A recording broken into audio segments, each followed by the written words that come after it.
lifetime. All right, I want to get to that breaking news that came out just a short time ago. Superior Court Judge Scott McAfee dismissing the election interference case against President Trump and his allies, issuing a one-page order dismissing the racketeering case that was first brought on by embattled Fulton County District Attorney Fani Willis. Judge McAfee deciding to kill the probe after the state prosecutor in that case said the alleged criminal conduct amounted to more of a federal, not a state case. You know, for sure, a victory for Trump. But Barak, is this the last, do you think, we'll see of this in the court system?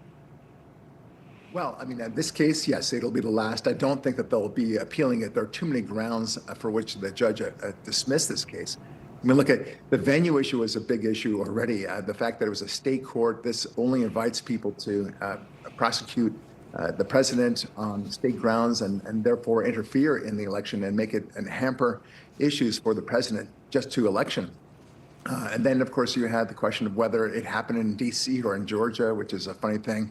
You had Fani Willis with her own, all the romantic interests that she had associated with that. And then finally, you had the actual substance of the issue itself, the intent issue, which they never really got to at all, which, you know, you would have to prove that Trump was trying to undermine the election process.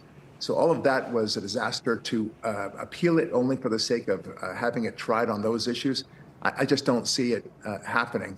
So this case was ridiculous. I think all the cases against Trump were ridiculous. They are all questionable. 4 crazy cases brought against Trump within 4 weeks of each other. Crazy, and it should never have happened in the first place. Yeah, a lot to hash out there, too. So if you want to read more about that case, it's being dropped right now on Newsmax.com, so you can take a look at that.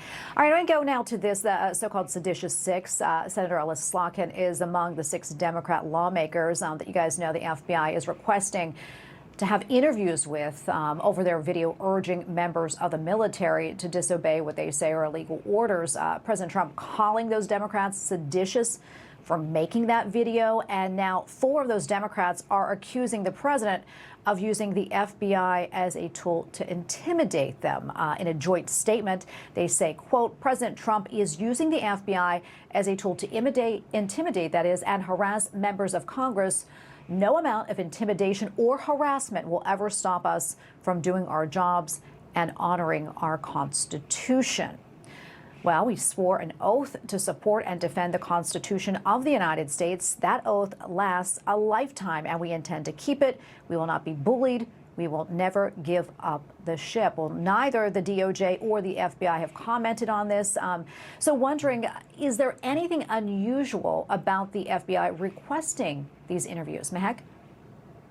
No, there's nothing unusual. The FBI has the right to investigate. And what these senators are doing on the Democrat side is causing an insurrection. When you're asking military members to defy presidential orders, they should be ashamed of themselves, and they really should be stepping down from office. Putting that aside, though, what the DOJ and FBI specifically are doing is looking into this. Senator Kelly is being recalled right now for active duty because we need to investigate and understand, did he actually defy military orders, and is he continuing to promote that? This is about making sure that lawmakers who people see as leaders in our country aren't causing confusion with the commander-in-chief, and that's exactly what they were doing. So FBI has to investigate. This is proper.